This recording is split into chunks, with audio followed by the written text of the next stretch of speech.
तो totipotent stem cell, हाँ मैं बता रही थी टोटिपोटेंट स्टेम सेल। तो टोटिपोटेंट जो स्टेम सेल है ये जो है हमारे बॉडी में किसी भी प्रकार की कोशिका में विभाजित होने की जो क्षमता होती है इसमें, और इसकी जो प्राप्ति होती है 5 से 7 दिनों की जो एक अवधि होती है उसमें जो है टोटिपोटेंट स्टेम सेल को प्राप्त किया जा सकता है हमारे बॉडी से। लेकिन इसको प्राप्त करने के लिए जो एक भ्रूण की आवश्यकता पड़ती है। इसकी प्राप्ति जो है भ्रूण से की जाती है, भ्रूण से की जाती है।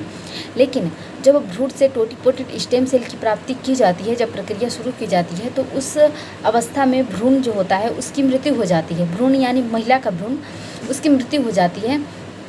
इस वजह से जो है टोटिपोटेंट स्टेम सेल की प्राप्ति को जो है पूरे विश्व में प्रतिबंधित किया गया है। लेकिन इसकी जो प्राप्ति है टोटिपोटेंट स्टेम सेल की जो प्राप्ति है इसकी प्राप्ति चिकित्सीय अनुसंधान के द्वारा जो है एक IVF प्रयोगशाला होता है, इन विट्रो फर्टिलाइजेशन। IVF प्रयोगशाला में जो है इसकी प्राप्ति की जा सकती है, चिकित्सीय अनुसंधान के द्वारा इसकी प्राप्ति की जा सकती है। अब हम नेक्स्ट जो है प्लूरिपोटेंट स्टेम सेल के बारे में पढ़ेंगे। मतलब जो टोटिपोटेंट स्टेम सेल था इसका मेन लक्षण यही होता है कि ये हमारे शरीर के किसी भी प्रकार की कोशिका में विभाजित होने की जो है क्षमता होती है इसमें। नेक्स्ट जो है pluripotent stem cell. Pluripotent stem cell बहुत महत्वपूर्ण है।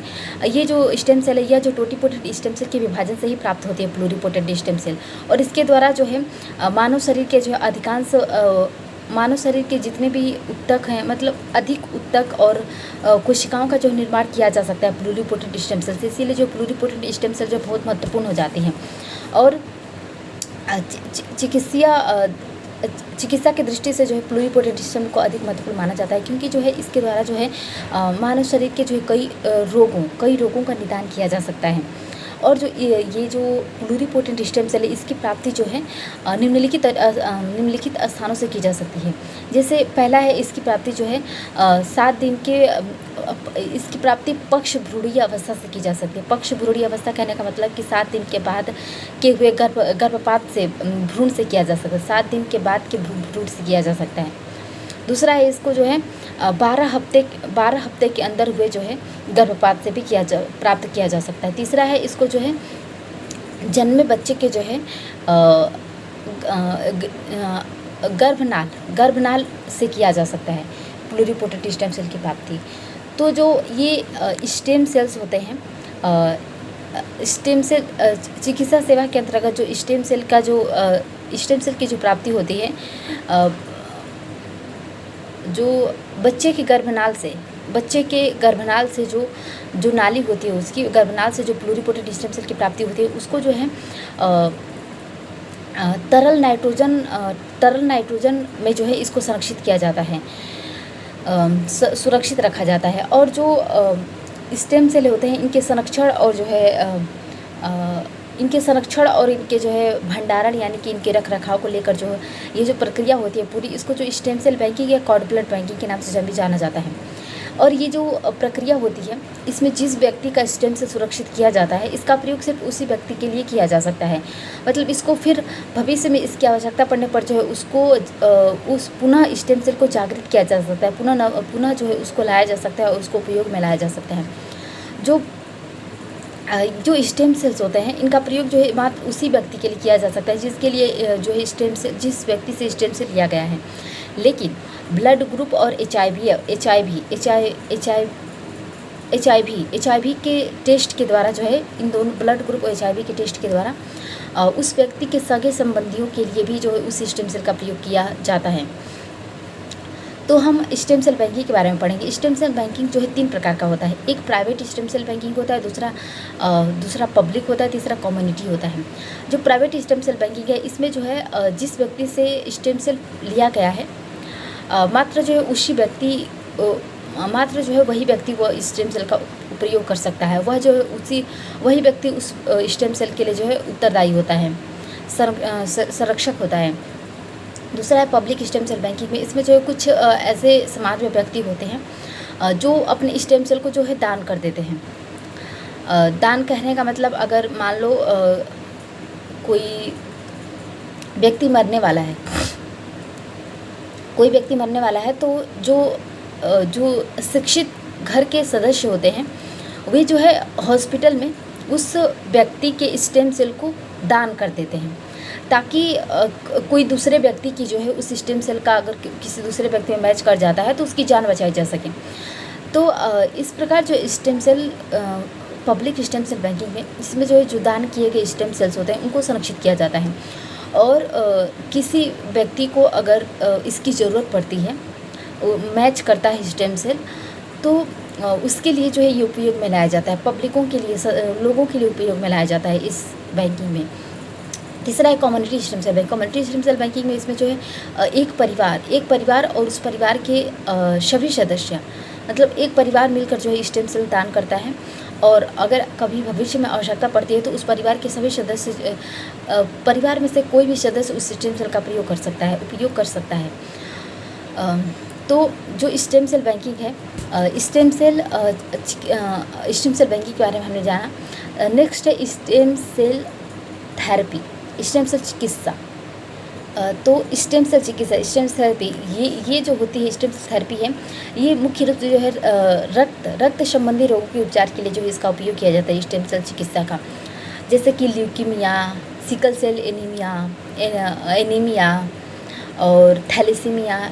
इस प्रकार के जो है अलग अलग प्रकार के रक्त संबंधी रोगों के उपचार में जो स्टेम सेल थेरेपी का उपयोग किया जाता है। और स्टेम थेरेपी के द्वारा इसके द्वारा जो गंभीर रूप से जो है क्षतिग्रस्त हुए ऊतकों और जो है क्षतिग्रस्त हुए या जले हुए ऊतकों को जो है प्रतिस्थापना किया जा सकता है। इसके द्वारा जो है अल्जाइमर्स और पार्किंसन जैसे जो है गंभीर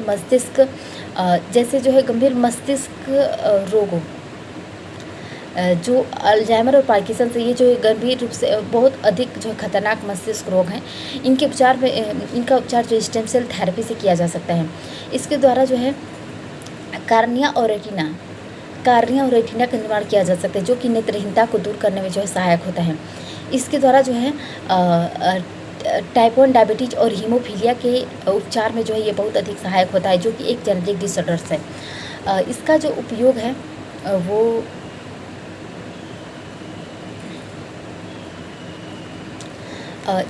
उपयोग है और इसको अंगों, अस्थि मज्जा, मांसपेशी, हृदय, हमारे बॉडी के किसी भी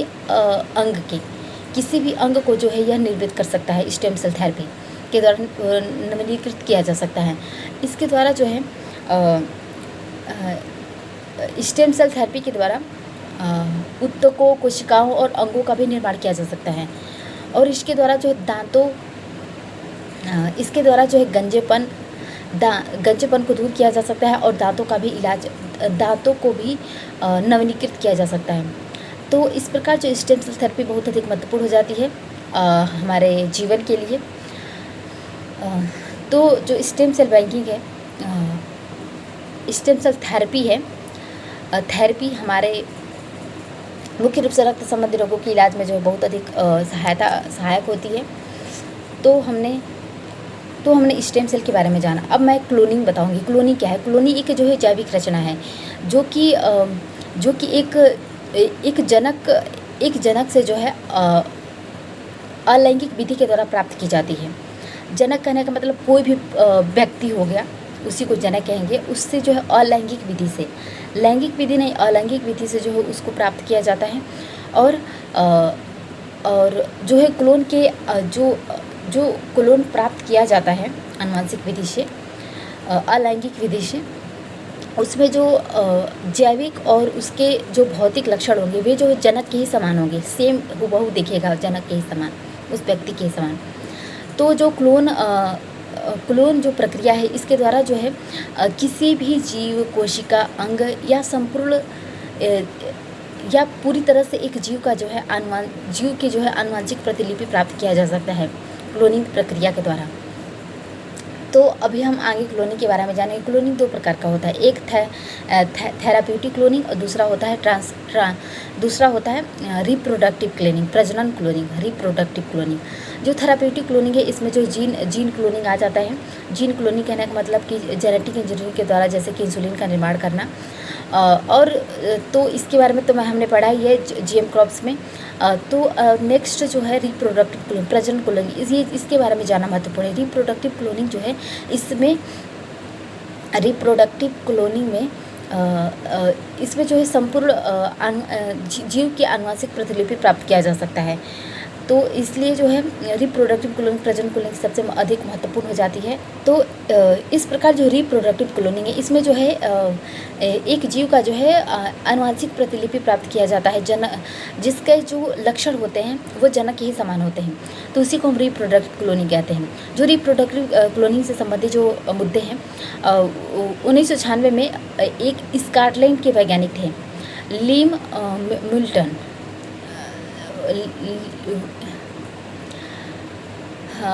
लान विलमुट जो है एक स्कॉटलैंड के वैज्ञानिक, इसने जो है विश्व का जो प्रथम जंतु क्लोन डॉलीसिप का निर्माण किया। और यह जो है SCNT नामक कोशिका नाभिक स्थानांतरण नामक जो है तकनीक के आधार पर जो है ये जो इन्होंने डॉलीसिप का निर्माण किया था। SCNT का फुल फॉर्म है सेमेटिक सेल न्यूक्लियर ट्रांसफ़र। तो इस तकनीक के द्वारा जो है इन्होंने डॉलीसिप का निर्माण किया था। इस जो है SCN तकनीक की मदद से जो है मानव क्लोन का भी निर्माण बनाने के लिए मानव क्लोन यानी वयस्क जीवों के क्लोन का भी निर्माण किया जा सकता है SCN तकनीक की मदद से। तो इस प्रकार जो विश्व का प्रथम जो क्लोन है, प्रथम जंतु क्लोन जो है वो डॉलीसिप है। भारत में क्लोनिंग की प्रक्रिया के बारे में जानेंगे हम। भारत में क्लोनिंग क्या है?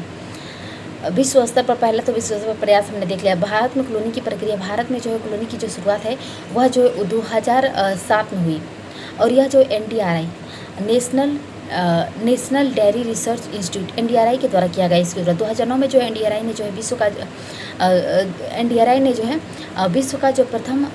विश्व का प्रथम भैंस क्लोन का निर्माण किया।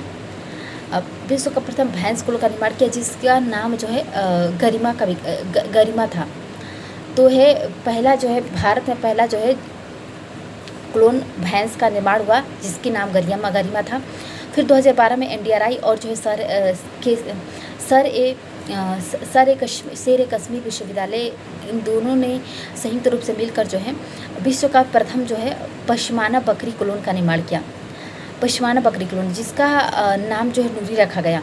पश्माना बकरी जो होती है वो मोस्टली जो है जम्मू और कश्मीर जैसे क्षेत्रों में देखने को मिलती है। पश्माना जो बकरी होती है इसके ऊन जो होते हैं बहुत उपयोगी होते हैं, जैसे उद्योग के लिए बहुत अधिक महत्वपूर्ण होते हैं पश्माना बकरी के। तो इनकी संख्या कम हो रही थी, इसीलिए जो पश्माना बकरी का जो है वो किया गया, इसके क्लोन का निर्माण किया गया। 2014 में जो छत्तीसगढ़ के जंगलों में जो है संकटग्रस्त भैंसे के जो है मादा क्लोन का विकास किया गया, जिसका नाम दीपास रखा गया। और ये जो मादा क्लोन का निर्माण किया गया है इसको इसलिए किया गया ताकि जो है उस भैंस की प्रजाति जो कि संकटग्रस्त हो रही थी, विलुप्त हो रही थी, उसको बचाने के लिए जो है ये जो है इसका विकास किया गया। मादा भैंस क्लोन का विकास, मादा जो है भैंसे के क्लोन का विकास किया गया। इस प्रकार 2015 में NDRI के द्वारा जो है स्वरूपा नाम की बकरी क्लोन का जो है विकास किया गया।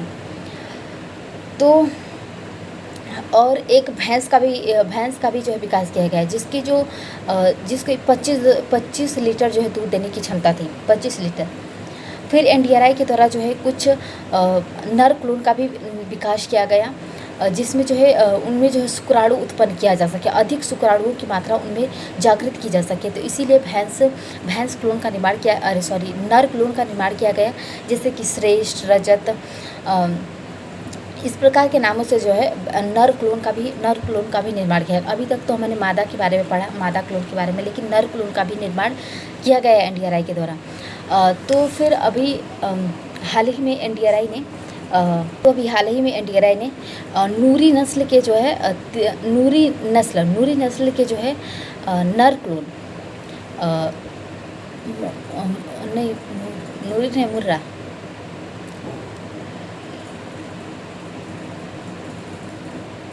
मुर्रा नस्ल के जो है नर क्लोन का जो है तेजस, जिसका नाम तेजस है, उसका विकास किया है अभी हाल ही में NDRI ने।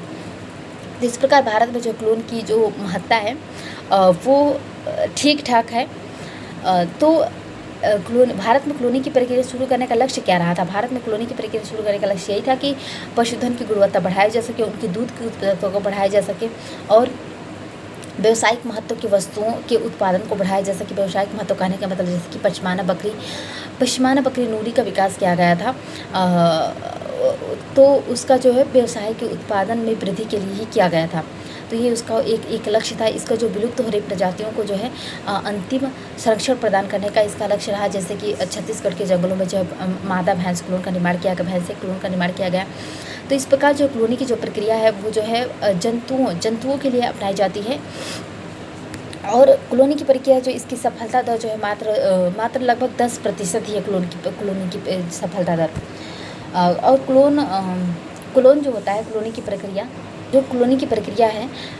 क्लोनिंग की प्रक्रिया में जैसे कि अगर क्लोनिंग का अधिक प्रयोग किया गया तो जो भविष्य में जो आनुवंशिक विविधताएं पाई जाती हैं पृथ्वी पर उसमें कमी आ जाएगी और जो देसी नस्ल के जीव जंतु होंगे वो विलुप्त हो जाएंगे। मतलब क्लोनिंग से उत्पन्न जीवों की संख्या अधिक हो जाएगी और जो मूल होते हैं, जो कि प्राकृतिक रूप से मौजूद होते हैं पृथ्वी पर, उनकी संख्या हमें कम दिखने लगेगी। इस प्रकार जो है भारत में आनुवंशिक जैव विविधता ख़त्म हो जाएगा। इसलिए क्लोनिंग की प्रक्रिया को अधिक नहीं अपनाया जाता है, मान्यता नहीं दिया जाता है। इसी प्रकार मानव क्लोन को लेकर जो भी मानव क्लोन को लेकर बनाने को लोग जो है शुरू में जो मानव क्लोन बनाने पर भी जो है ध्यान दिया गया था, लेकिन जो इस पर रोक लगा दी क्योंकि अगर मानव क्लोन का निर्माण किया गया तो मानव क्लोन के निर्माण के कारण जो है मानव के संबंधों में जो है संबंध बिगड़ जाएंगे और समाज इससे जो है बहुत अधिक प्रभावित होगा तथा एकल जनक की अवधारणा का विकास होगा। एकल जनक कहने का मतलब कि मेरे ही जैसे जो है कई प्रकार के जो है मेरे जैसे दिखने वाले, मेरे जैसे व्यवहार वाले कई प्रकार की कृतिका दिखने लगेंगी। तो इस प्रकार जो है एकल जनक की अवधारणा विकसित होगी और इससे जो परिवार में जो है परिवार का जो है जो संबंध है वो बिखरेगा, क्योंकि पता ही नहीं चलेगा कौन असली कृतिका है, कौन क्लोन वाली कृतिका है। तो इसलिए जो है मानव क्लोन पर जो है फोकस नहीं किया जाता है, मानव क्लोन पर रोक लगा दी गई है। मानव क्लोन के कारण पारिवारिक, सामाजिक, नागरिक अधिकारों का जो समझ होता है वह विकसित नहीं हुई है और यह अत्यंत जो है विवादित मुद्दा है। मतलब अभी समाज में बहुत ऐसे लोग हैं जो कि पारिवारिक, सामाजिक और नागरिक दृष्टि से जो उनमें जो समझ होता है वह विकसित नहीं हुआ है। तो इस प्रकार जो है मानव क्लोन की अनुमति देना अभी ठीक नहीं है। तो इस प्रकार अब हम नेक्स्ट टॉपिक पढ़ेंगे। नेक्स्ट टॉपिक है सहायक प्रजनन तकनीक, असिस्टेड रिप्रोडक्टिव टेक्नोलॉजी। इसमें पहला है TBF, test tube baby. Test tube baby जो होता है, टेस्ट ट्यूब बेबी की प्रक्रिया में जो इसमें माता पिता या डोनर किसी से भी प्राप्त जो है अंडाणु एवं शुक्राणु, इन दोनों को जो है अंडाणु शुक्राणु को दोनों को प्रयोगशाला में जो है नियंत्रित एक दशा दी जाती है। प्रयोगशाला में जो है निषेचन कराया जाता है, निषेचन कराकर जो है तथा जो निषेचन कराने के बाद जो जाइगोट प्राप्त होता है उसको जो है प्रारंभिक भ्रूणीय अवस्था में जो है बदल कर उसको जो है उसको जो है जो माता होती है या मादा कह लो, उसके जो है गर्भनाल में जो है गर्भाशय में जो है उसको उस जायगोट को जो है स्थापित कर दिया जाता है जिससे जो है जिसके कारण जो है जो सामान्य भ्रूण का विकास हो, जैसे बच्चे विकसित होते हैं समान रूप से वैसे जो है बच्चे का जन्म होगा। तो इस प्रकार हम टेस्ट ट्यूब बेबी इसको कहते हैं। दुनिया का प्रथम टेस्ट ट्यूब बेबी जो है test tube baby Louise Brown जो कि यूके के थे, यूके के वैज्ञानिक थे। इन्होंने 1978 में दुनिया का पहला जो है टेस्ट ट्यूब बेबी का निर्माण किया। ठीक इसी के 70 बाद भारत में भी जो है टेस्ट ट्यूब बेबी का निर्माण किया गया, जिसका नाम कनुप्रिया रखा गया है, लेकिन उसको जो है समाज में मान्यता देने के लिए समाज उसको अलग तरह से ना देखे, अलग नज़र से ना देखे, उसको समान रूप से उसका अधिकार ना मिले, तो इसीलिए जो है कनुप्रिया को जो दुर्गा नाम दे दिया गया। तो इस प्रकार जो है इसका जन्म कोलकाता में हुआ था। कनुप्रिया का जन्म जो है कोलकाता में हुआ था। तो इस प्रकार जो भारत में भी टेस्ट बेबी का निर्माण किया गया। और टेस्ट बेबी जो होता है ये सुरक्षित होता है। टीवी IVF जो तकनीक होता है, इसी प्रकार GIFT जो तकनीक है गैमेट इंट्राफैलोपिन ट्रांसफ़र। तो गैमेट जो है इस ये जो प्रक्रिया होती है, GIFT की जो प्रक्रिया होती है, इसमें जो है पिता और माता से प्राप्त अंडाणु और शुक्राणु को जो है दोनों को जो है फैलोपियन ट्यूब में डाल दिया जाता है, और उस फैलोपियन ट्यूब में जो है निषेचन की क्रिया होती है। फैलोपियन ट्यूब में ही निषेचन की क्रिया होती है, उसी को हम GIFT तकनीक के नाम से जानते हैं।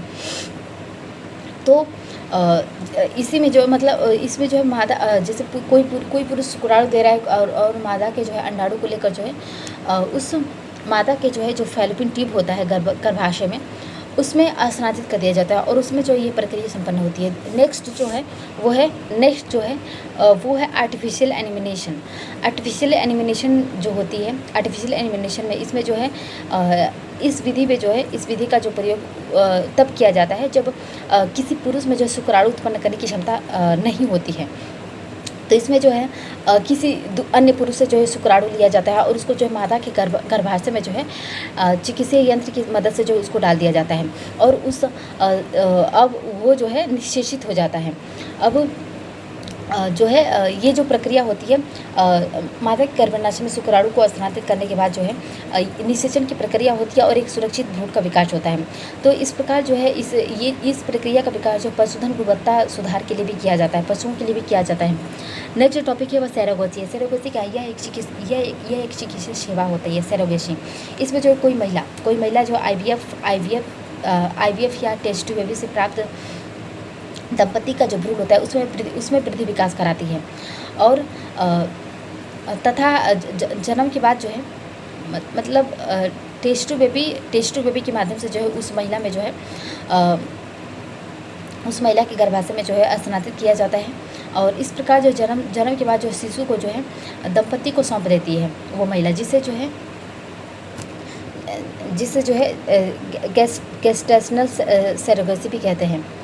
तो जो है ट्रेडिशनल सैरोगेसी के दो प्रकार होते हैं। ट्रेडिशनल सैरोगेसी के पहला है कमर्शियल सैरोगेसी, दूसरा है अल्ट्रिस्टिक सैरोगेसी।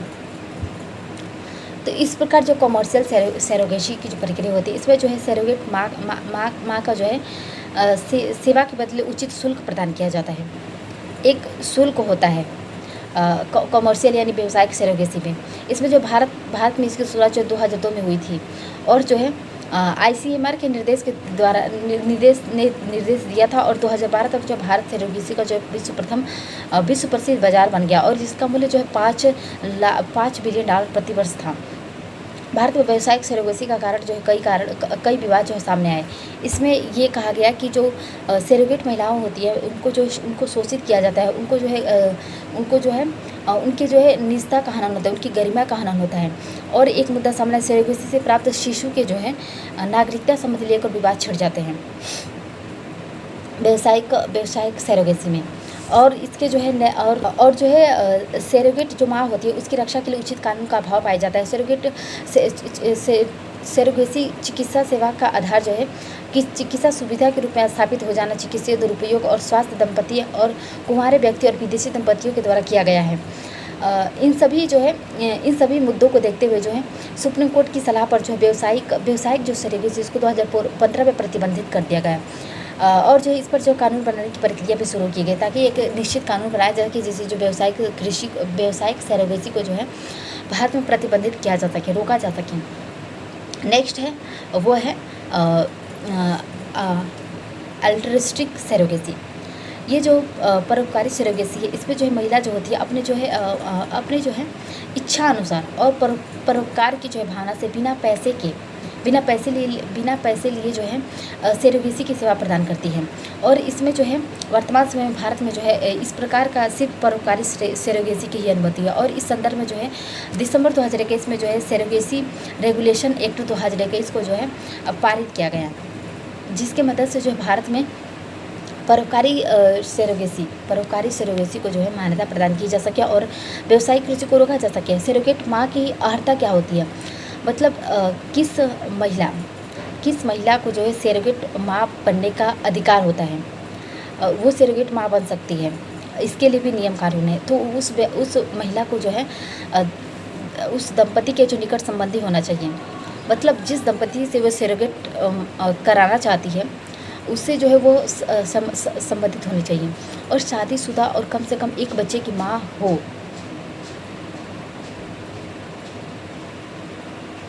मतलब जिस महिला से वो सरोगेट कराएगी वो जो शादीशुदा और कम से कम एक बच्चे की माँ हो और उम्र जो 25 से 35 के बीच हो, शारीरिक और मानसिक रूप से जो है वह स्वस्थ महिला हो और इसके पति के शुक्राणु का उपयोग नहीं किया गया हो और कुंवारे व्यक्ति, समलैंगिक दंपति और विदेशी दंपतियों की यह सेवा प्राप्त नहीं होगी। इस प्रकार की सेवा विधवा या तलाकशुदा को प्राप्त हो सकती है। ये जो होती है विधवा या तलाकशुदा को ये जो है सरोगेट माँ की अर्हता प्राप्त हो सकती है। और जो ये पुष्टि किया गया हो कि वो जो महिला है वह जो है पुष्टि किया गया हो जान से कि वो महिला बांझपन है, मतलब वो कभी बच्चे को जन्म नहीं दे सकती है, तो वो इसी महिला को जो सरोगेट माँ बनने का अधिकार होता है। और जो है भारत में सरोगेसी सेवा को जो है नियंत्रित करने के लिए नेशनल सरोगेसी बॉर्डरी स्टेट्स का भी निर्माण किया गया ताकि जो सरोगेसी के जो है सुरक्षित देख रेख किया जा सके भारत में।